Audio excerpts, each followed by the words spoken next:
प्रभु जब अपनी शक्तियों का प्रकाश करते तो लगता है कोई त्रिभुवन में जिसकी रक्षा नहीं कर सकता, उसकी रक्षा के लिए मां भवानी दुर्गा अपना भयानक रूप धारण करके महिषासुर आदि दैत्यों का मर्दन करती है। प्रभु है उस रूप में, दूसरा नहीं है। तो उनकी सामर्थ्य कितनी है? दुर्गा कोटि अमित अरिमर्दन। हरि की सामर्थ्य कैसी? अमित दुर्गाओं जैसी। 1 करोड़ अरब नहीं, अमित दुर्गाओं जैसी दुष्टों का मर्दन करने की सामर्थ्य। अमित था नहीं कि कितनी सामर्थ्य है। एक दुर्गा रूप में जब हरि प्रकाशित होते हैं तो त्रिभुवन में कोई सामने खड़ा होने वाला नहीं होता। मां भवानी जिस समय अपने स्वरूप में आती, किसी की ताकत नहीं है। ये शुंभ निशुंभ इतने बलवान दैत्य थे, त्रिभुवन में कोई इनका बाल बांका भी नहीं कर सकता था। स्मरण किया समस्त देवताओं ने तो भगवान से ही शक्ति का प्रादुर्भाव हुआ। इतना सुंदर रूप मां भगवती का। शुंभ निशुंभ के पार्षद घूमते रहते थे, उन्होंने देखा, जाके बताया कि आपके महल में जितनी सुंदरियां उसकी दासी बनने योग्य भी नहीं, ऐसी सुंदरी का हमने दर्शन किया। बोले मेरा जाके परिचय बताओ। बोले ऐसा नहीं लगता कि आपके परिचय बताने से केवल आ जाएंगी। तो उनका अगर ऐसा नहीं तो केश कर्षण निर्धूता गौरवा मां गरिष्यति, उसके गौरव को धूल में मिलाते हुए बाल पकड़कर घसीट कर हमारे पास लाओ। मार्कंडेयपुरा उनके पार्षद गए और बताया हमारे मालिक शुंभ निशुंभ है, उनका आदेश है कि आप महल में चलो और आदर सहित, अगर आप ऐसा ना करती हैं तो मैं आपका निरादर करते हुए बाल पकड़कर घसीटते हुए ले जाऊंगा। देवी जी ने मुस्कुरा दिया और कहा अपने मालिक से कह दो जाकर के कि हम उसी की आज्ञा पालन करती जो हम पर युद्ध में विजय प्राप्त कर ले। वो जाके बोले हाँ वो तो मतवाले, त्रिभुवन में कोई जोड़ ही नहीं था। आए और उद्दंडता पूर्वक वचन बोलने लगे। माता जी ने कहा बस तब तक बोल ले जब तक मैं मधु का पान कर रही हूं, बस ये पान करते ही तेरी जीवन लीला समाप्त हो जाएगी। ऐसा ही हुआ। जो ही पान करके सिंह पर सवार होकर गर्जना की, सारा का सारा अहंकार धूल दूषित हो गया, काट के फेंक दिया। ऐसी अनंत अमित दुर्गाओं जैसी सामर्थ्य हमारे प्रभु श्री हरि में, अमित दुर्गाओं जैसी, क्योंकि अनंत शक्तियों के स्वामी हैं।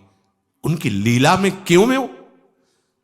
अरे वो जब करुणा करते हैं, अपनी महिमा से उतरते हैं, तो भक्त जब ऐसे कर देता है तो डरप जाते हैं।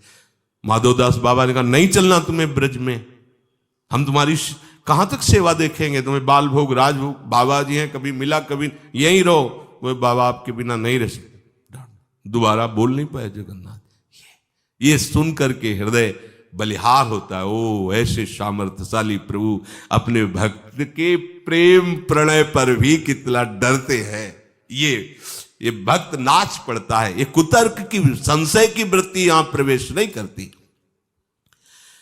दुर्गा कोटि अमित अरिमर्दन, अमित गिनती नहीं ऐसी अनंत दुर्गाओं जैसी शक्ति हमारे प्रभु में विराजमान है।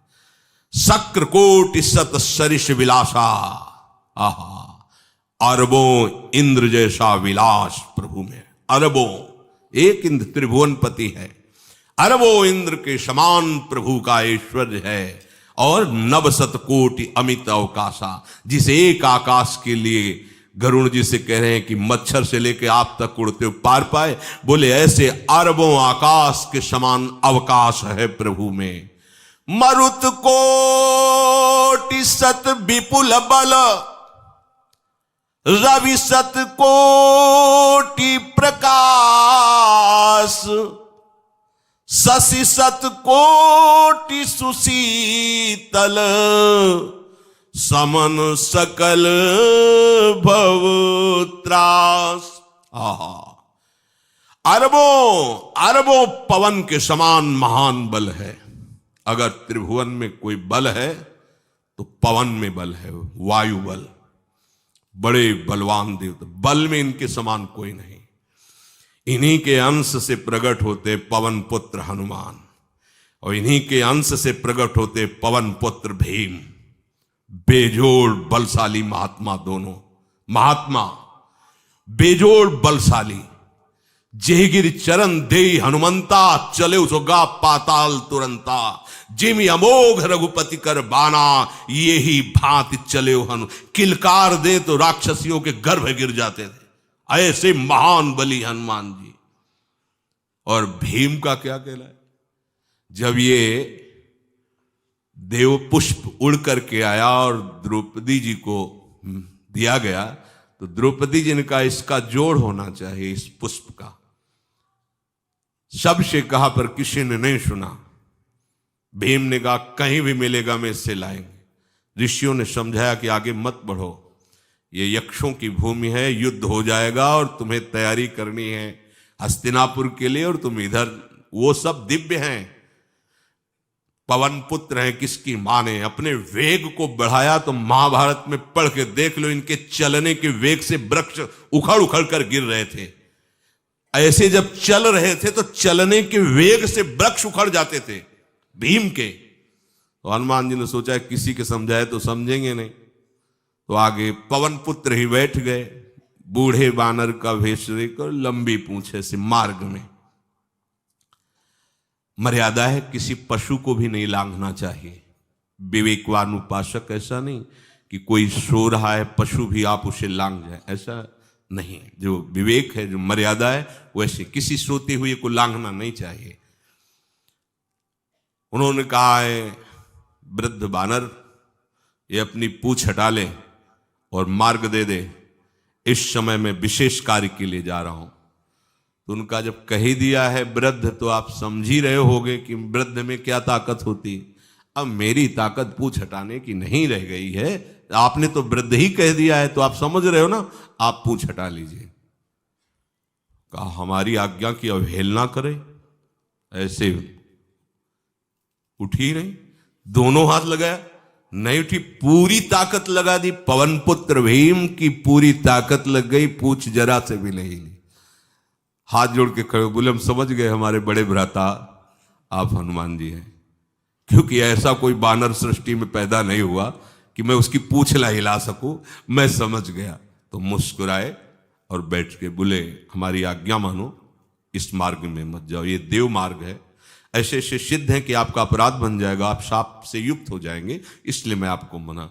बोले प्रभु जब आप कृपा करके आए हो तो हमें वो रूप दिखा दो जो लंका में आपने रूप दिखाया। बोले मत उस बात की चर्चा करो, रहने दो। बोले प्रभु एक बार देखना चाहता हूं कि मेरा बड़ा भाई कितना बलवान है।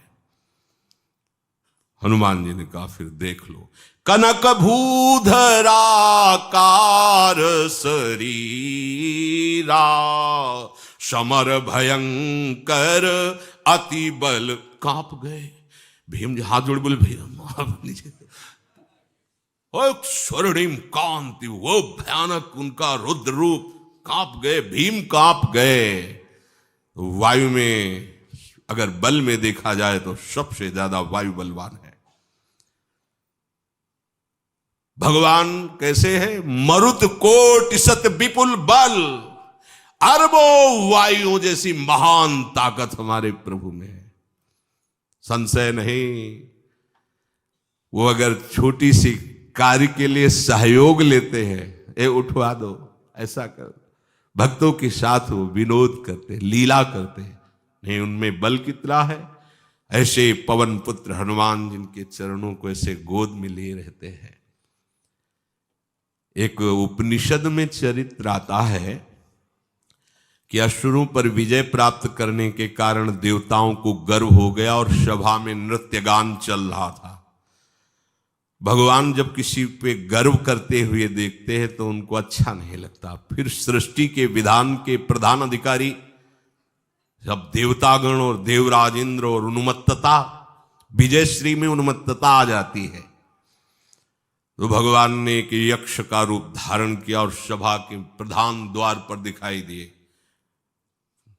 देवराज इंद्र ने कहा कि पता लगाओ ये कौन है, बिना आज्ञा के बिना सूचना के कैसे आ गया है, क्योंकि त्रिभुवनपति है ना।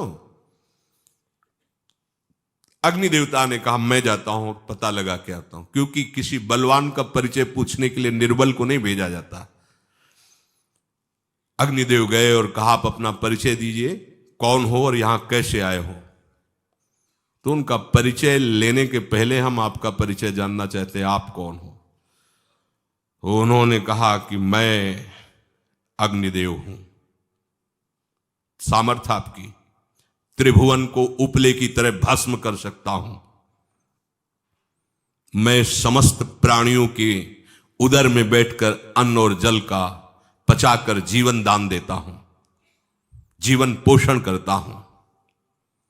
अच्छा, एक तिनका फेंका, हम तुम्हारी बात तभी प्रमाणित, ये उपनिषद की बात, हम तुम्हारी बात तभी प्रमाणित मानेंगे जब तुम इस तिनके को जला दोगे। अब कोई अग्नि देवता से तिनका जलाने की बात कहे, सहज में दृष्टि डाली, कुछ नहीं हुआ, पूरा पावर लगा दिया।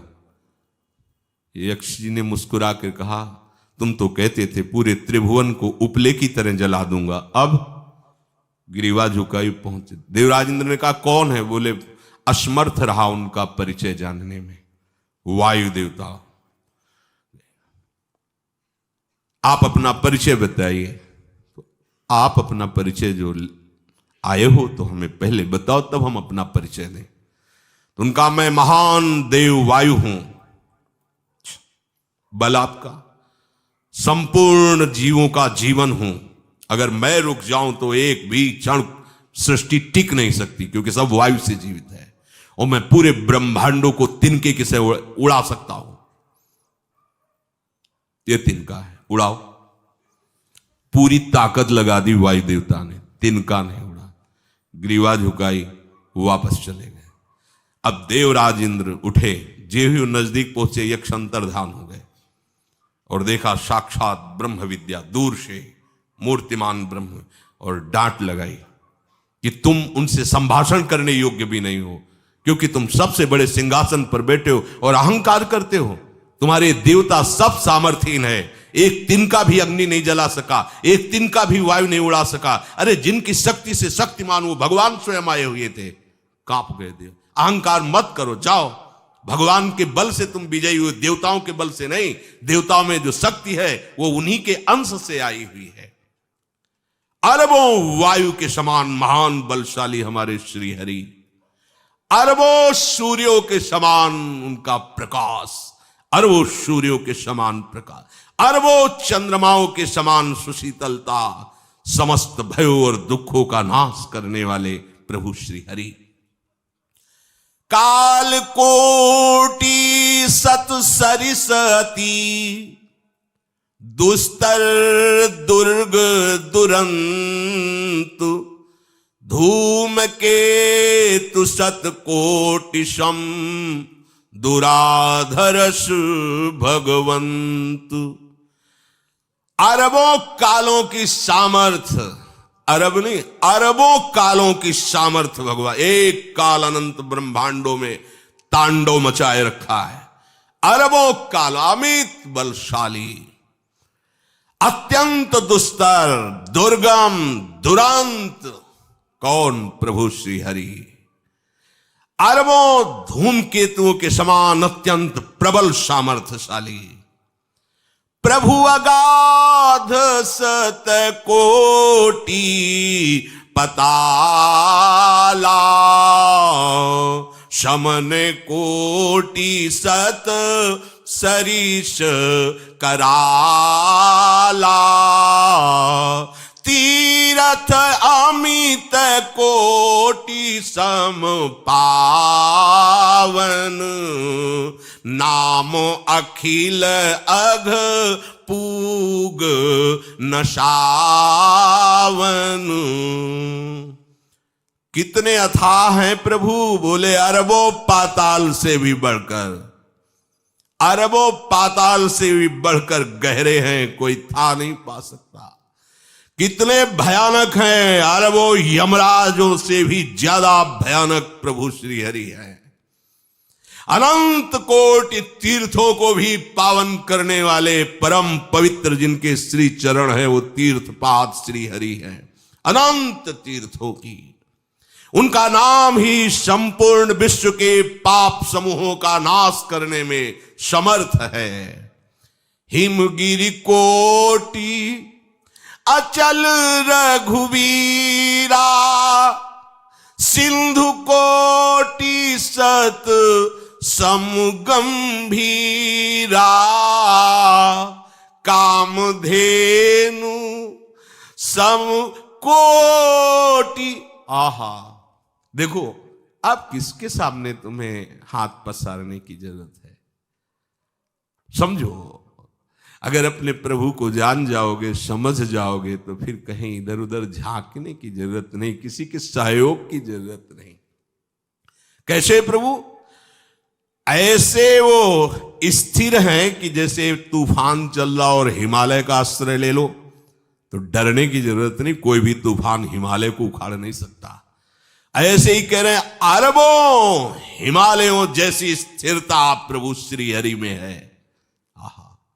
अरबों समुद्रों के समान गंभीर है।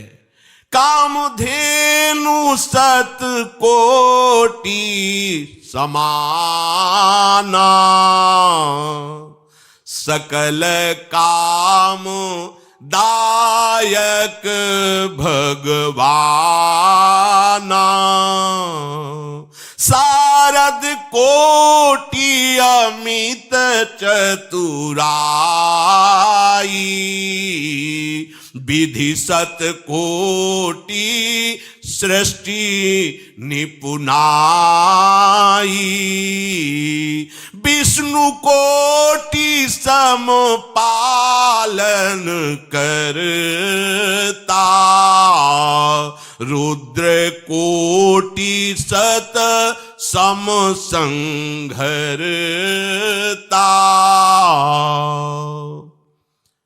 अरबों कामधेनुओं के समान प्रभु श्री हरि हैं। एक कामधेनु मिल जाए तो निहाल हो जाए। है हमारे श्री हरि कैसे? अरबों कामधेनुओं के समान है। इच्छित कामनाओं की पूर्ति कर दे उसे कामधेनु कहते हैं। प्रभु में कितनी चतुरता है! अनंत कोटि सरस्वतियों की एक सरस्वती ब्रह्मांडों का संचालन करती है, बुद्धि के अधिष्ठात्र देवी हैं। और यहां क्या, हमारे श्री हरि अनंत कोटि सरस्वतियों की चतुराई समाई हुई है। अरबों ब्रह्माओं के समान सृष्टि रचने में समर्थ।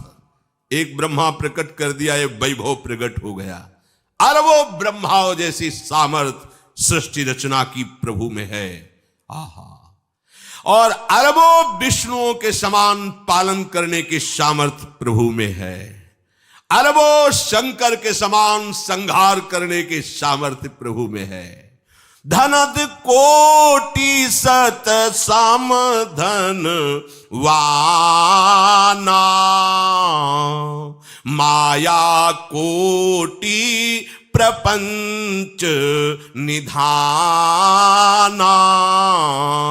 भार धरन सत कोटि अहिसा, निरवधि निरूपम प्रभु जगदीसा। अरबों कुबेरों के समान धनवान है। अरबों मायाओं के समान सृष्टि करने में सामर्थ्यशाली है।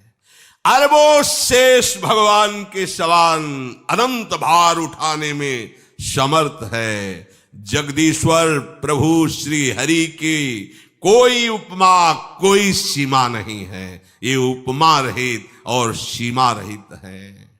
निरुपम न उपमा आन राम समान, राम निगम कहे, जिम कोटि सत खद्योत समु, रवि कहत अति लघुताल है।